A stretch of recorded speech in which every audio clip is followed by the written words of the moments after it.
खुद ही कर रहे हैं। तो आज प्रशासनिक मशीनरी खुद भारतीय जनता पार्टी के एजेंट बन करके काम कर रही है, लेकिन उत्तर प्रदेश का नौजवान हमारे बाप दादाओं को सम्मान नहीं दिया, हमें अनपढ़ और गंवार बनाया, शिक्षा से वंचित किया, नौकरी से वंचित किया। और जब 1989 के अंदर जब मंडल आयोग की सिफारिशें लागू हो रही थी, आदरणीय नेताजी माननीय मुलायम सिंह यादव जी, लालू जी, पासवान जी, आदरणीय वीपी सिंह जी देश के प्रधानमंत्री थे, तो यही ताकतें जब उनको हक और अधिकार देने की बात की तो ये विरोध, सड़कों पर विरोध, अत्याचार बढ़ा है, जो पिछड़ों दलितों के ऊपर अत्याचार बढ़ा है, जो डिग्रियां ले लेकर के नौजवान दर दर की ठोकरें खा रहा है। 69,000 शिक्षक भर्ती में डेट पे डेट लग रही है।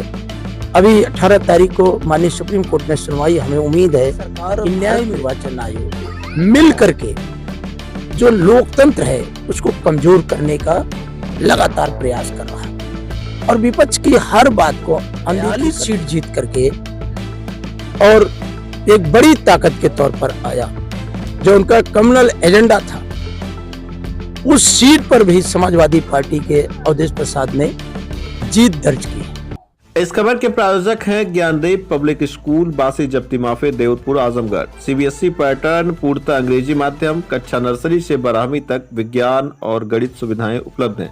स्वच्छ व शांत वातावरण, स्मार्ट क्लासेज, कंप्यूटर शिक्षा, वाहन की सुविधा उपलब्ध है। इसके साथ ही प्रशिक्षित शिक्षकों द्वारा शिक्षण कार्य संपादित होता है। अधिक जानकारी के लिए स्क्रीन पर दिख रहे नंबरों पर संपर्क करें। नमस्कार, तेज न्यूज देख रहे हैं आप। मैं हूं आपके साथ विनोद राजभर। इस वक्त हम मौजूद हैं आजमगढ़ के समाजवादी पार्टी कार्यालय अतरौलिया पर। यहां आप देख सकते हैं विधायक जी हमारे साथ मौजूद हैं और तमाम समाजवादी पार्टी के कार्यकर्ता हैं। दरअसल यहां पर बैठक चल रही थी समाजवादी पार्टी के कार्यकर्ताओं की, SIR को लेकर के चर्चा हो रही थी। हम लोग भी इसी रास्ते से गुजर रहे थे, देखे तो यहाँ पर आ गए कार्यालय पर और विधायक जी से बातचीत करने की कोशिश करेंगे कि आखिर किस मुद्दे को लेकर के यहाँ पर बैठक चल रही थी और आगे का प्लानिंग क्या है। विधायक जी, आज किस मुद्दे पर चर्चा चल रही थी और क्या कार्यक्रम है आगे का? देखिए, जब से भारत निर्वाचन आयोग ने उत्तर प्रदेश में SIR लागू किया, तब से हमारी समाजवादी पार्टी की लगातार बैठकें हो रही हैं और जो उसमें जटिलताएं हैं उसको कैसे निपटा जाए, कैसे उस पे ज़्यादा से ज़्यादा जो हमारे मतदाता हैं उनके सही फॉर्म जमा होकर के सबमिट किए जाएं। तो इन सबको लेकर के लगातार अभी जब कोयलसा कार्यालय पे बैठक हुई थी, आप स्वयं मौजूद थे, तो जो हमारे BLA 2 बने थे उन सब वहाँ पर उपस्थित थे, उनके बीच भी ये चर्चा हुई। लेकिन देखा जा रहा है प्रायः, और आप भी देख रहे होंगे गांव में, कि जो सक्रियता होनी चाहिए BLO की या प्रशासनिक अमले की, वो सक्रियता नहीं दिख रही है। और हमने इस बात को जब आजमगढ़ जनपद में जिलाधिकारी महोदय की अध्यक्षता में बैठक हुई थी और उसमें जिलाधिकारी महोदय उपस्थित नहीं हुए थे, उनकी जगह पे ADM प्रशासन थे, तो हमने इस बात को कहा था कि आप अपने BLO को ट्रेनिंग दीजिए, क्योंकि अभी गांव में बहुत से ऐसे मतदाता हैं कि जो पढ़े लिखे नहीं हैं, जो बुजुर्ग हैं, जिनकी उम्र 70 साल है, 75 साल है, 65 साल है, महिलाएं हैं, या बहुत से ऐसे इसमें टेक्निकलिटी है कि जो लड़कियां हैं वो चली गई या उनके ससुराल से। तो हमने कहा उनको आप ट्रेनिंग दे करके अपडेट किए होते कि ताकि जो मंशा है कि सब लोग बन जाएं, सबको मताधिकार का अधिकार है, और मतदान करने के लिए जब तक उनका मत नहीं बन पाएगा तब तक वो कैसे बन पाएंगे। लेकिन कहीं ना कहीं सरकार और भारत निर्वाचन आयोग मिल करके जो लोकतंत्र है उसको कमजोर करने का लगातार प्रयास कर रहा है और विपक्ष की हर बात को अनदेखी कर दे रहा है। तो इसको लेकर के हमारी पार्टी अतरौलिया में लगातार इस प्रयास में है और सब वरिष्ठ जन लगे हुए हैं गांव-गांव में संपर्क करके कि हम कैसे इन जटिलताओं से निपट करके, कैसे मतदाताओं को जोड़ करके और उनकी मतदाता सूची में नाम, और जो 4 दिसंबर तक हमें जो फॉर्म का वितरण हुआ है, अभी कहीं कहीं सूचना मिल रही है कि फॉर्म ही नहीं बट पाया, तो उस पर हम सबकी नजर है। तो सब लोग उसको देख रहे हैं कि फॉर्म वितरण करके जो ये सूचना है कि हमें 4 दिसंबर तक जमा करना है, वो सब हम लोग जमा करेंगे और पूरी सक्रियता के साथ समाजवादी पार्टी अतरौलिया में प्रयास करेगी कि 100% जो मतदाता सूची है, जो सही मतदाता है, उनका एक भी नाम छूटने ना पावे, ऐसा प्रयास हमारी पार्टी के सभी बीएलए जो बने हैं, वो हमारे बूथ प्रभारीगण, हमारी पार्टी के सेक्टर प्रभारी, हमारी पार्टी के अध्यक्ष, हमारी पार्टी के जितने भी नेतागण हैं, प्रधान हैं, बीडीसी हैं, या जो भी समाजवादी सोच के हैं, या जो भी लोकतंत्र में विश्वास रखते हैं, सब मिल करके इस काम को बड़े ही अच्छे तरीके से करने का काम करेंगे। अच्छा, उत्तर प्रदेश में चूंकि अभी आप लोग लगातार बैठकें कर रहे हैं, तो क्या पूरे उत्तर प्रदेश में जिस तरह का उत्साह यहाँ देखा जा रहा है समाजवादी पार्टी के कार्यकर्ताओं में, आप लोग लगातार बैठक पर बैठक कर रहे हैं, क्या पूरे उत्तर प्रदेश में इसी तरह की प्रक्रिया चल रही है या फिर केवल आप ही लोग इस तरह से सक्रियता दिखा रहे हैं? लेकिन जो सूचनाएं हैं, माननीय अखिलेश यादव जी ने अभी एमएलए की बैठक किया था, फिर जिलाध्यक्षों की भी बैठक किया था। उत्तर प्रदेश के लोग बहुत सजग होकर के इस काम को कर रहे हैं और पार्टी बड़ी ही गंभीरता के साथ मॉनिटरिंग कर रही है, क्योंकि उत्तर प्रदेश पे देश की नजर है। और आपको विनोद जी स्वयं पता है कि जो लोकसभा का चुनाव हुआ, उसमें समाजवादी पार्टी ने भारतीय जनता पार्टी को यहां से हराने का काम किया और इंडिया गठबंधन 42 सीट जीत करके और एक बड़ी ताकत के तौर पर आया। जो उनका कम्युनल एजेंडा था, उस सीट पर भी समाजवादी पार्टी के अवधेश प्रसाद ने जीत दर्ज की है। तो आज समाजवादी पार्टी पर सबकी नजर है। और ये भी मैं याद दिला दूं कि उत्तर प्रदेश में जो लोकसभा में बढ़त लेता है, आने वाले दिनों में उसी की सरकार बनती है। 2014 में भारतीय जनता पार्टी ने बढ़त ले लिया था, उत्तर प्रदेश में हमारी सरकार थी, समाजवादी पार्टी की सरकार थी। और उस समय जब 2014 में चुनाव हुआ तो समाजवादी पार्टी लोकसभा में हार गई और फिर जब 17 में विधानसभा का चुनाव हुआ तो भारतीय जनता पार्टी की सरकार उत्तर प्रदेश में बन गई।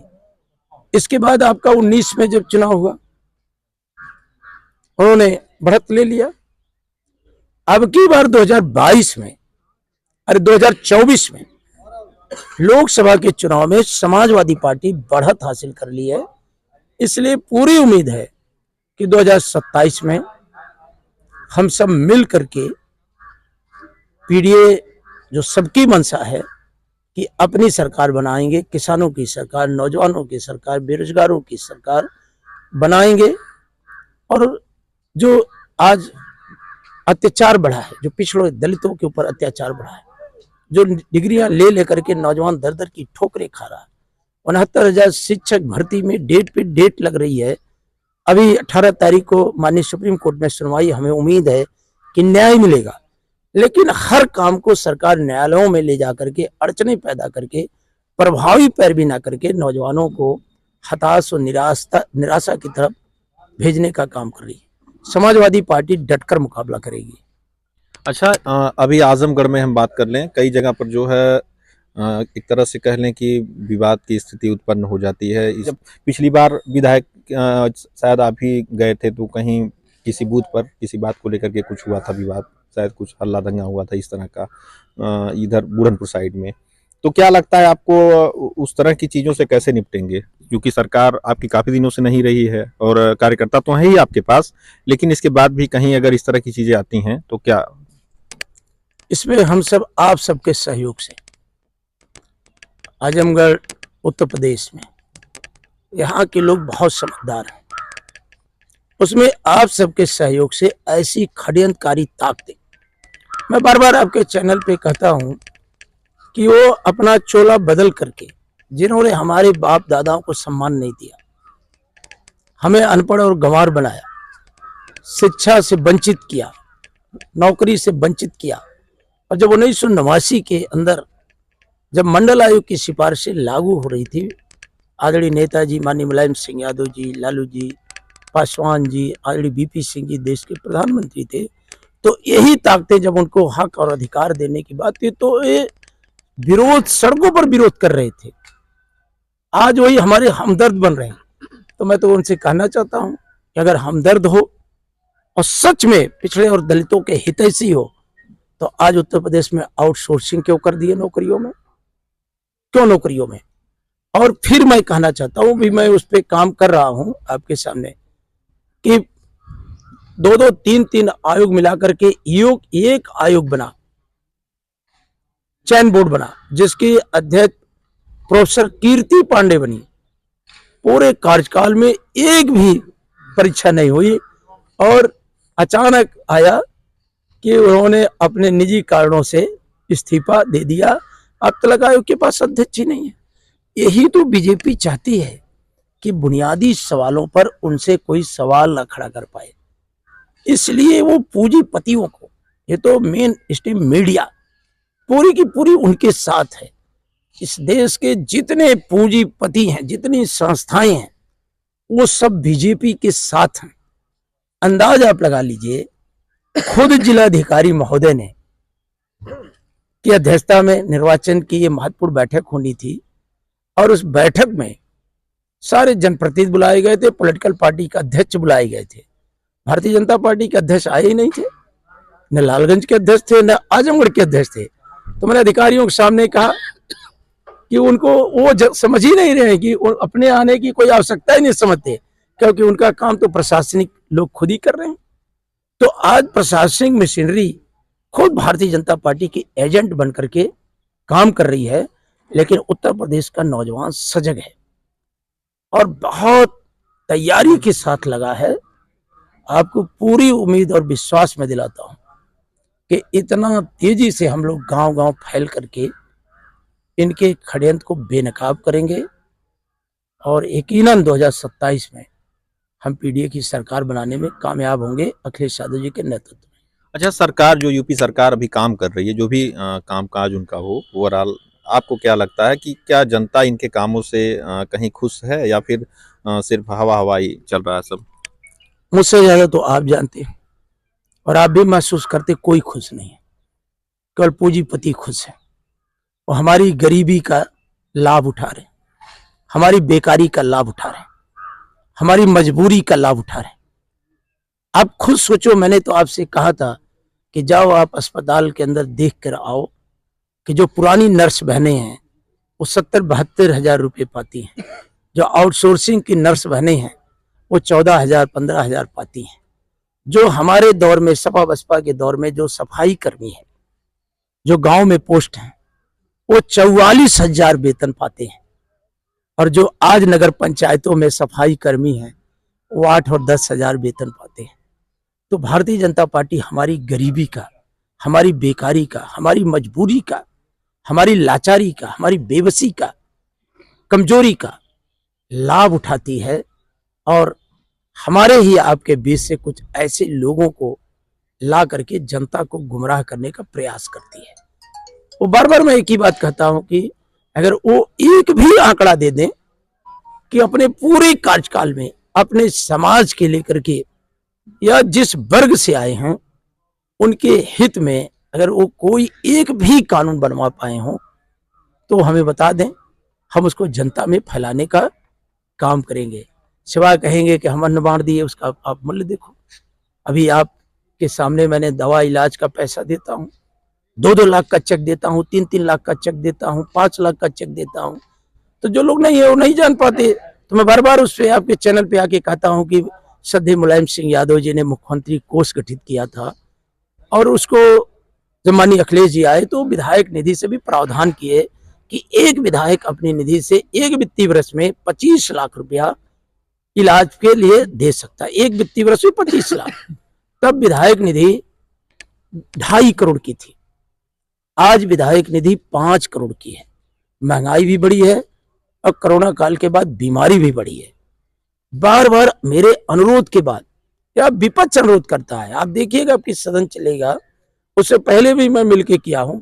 मेरी मांग है सरकार से कि विधायक निधि से कम 1 करोड़ रुपया जनता के इलाज पर देने के लिए विधायक को स्वतंत्र करना चाहिए, विधायक निधि में प्रावधान करना चाहिए। ये तो माननीय अखिलेश जी 2012 में किए थे, आज 2026 है, 25 है, 2025 है, 26 आने वाला है, 26 आने वाला है, तो 2025 में है। और इसके बाद इस बीच में कोरोना भी आया, तो कम से कम सरकार को उस विधायक निधि में कम से कम 1 करोड़ रुपया गरीबों के इलाज पर देने के लिए प्रावधान करना चाहिए।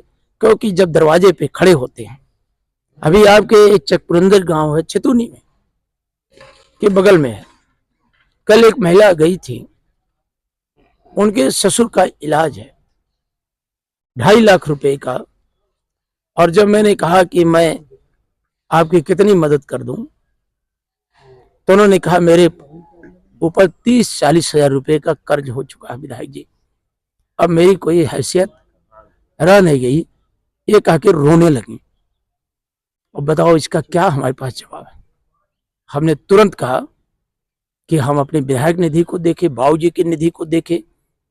और कल ही इस क्षेत्र में लगभग 6-7 लोगों को, किसी को 2 लाख, किसी को 1.5 लाख, किसी के 1 लाख, लेकिन उसकी सीमा 85 लाख तो है। मैं बार बार आपसे कहता हूँ, आप इसका पड़ताल कर लो कि ईमानदारी के साथ वो जनता में चला जाता है, किसी भी जाति धर्म का हो। बताओ, वो खत्म हो जा रहा है पैसा और मरीज रो रहा है, तो हम उसकी कैसे मदद करवाएं। यहाँ कोई पूंजीपति तो है नहीं।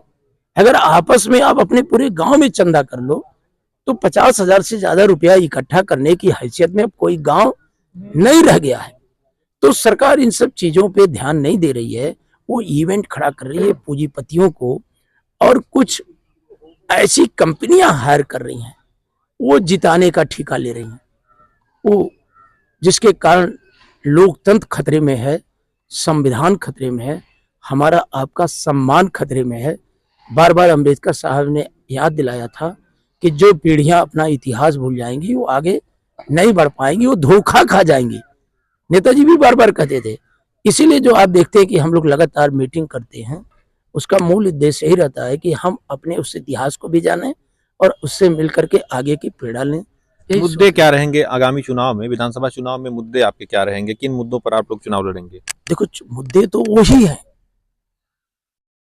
कि बेकारी कैसे दूर हो, बड़ी बड़ी संस्थाएं कैसी आए, मेडिकल कॉलेज अत्याधुनिक बने, हमारे जो नौजवान पढ़े लिखे हैं उनको अस्थायी नौकरी की व्यवस्था कैसे हो, अच्छी सड़कें कैसे बने, और सामाजिक न्याय, एक रंगी नहीं, सामाजिक न्याय, हर वर्ग को उनकी प्रशासनिक भागीदारी हो, राजनीतिक भागीदारी हो, तब जाकर के समाज आएगा भी आगे। तो हमारे राष्ट्रीय अध्यक्ष जी घोषित करेंगे और हम लोग बहुत जल्द इस मुद्दे को लेकर आपके बीच आते रहेंगे।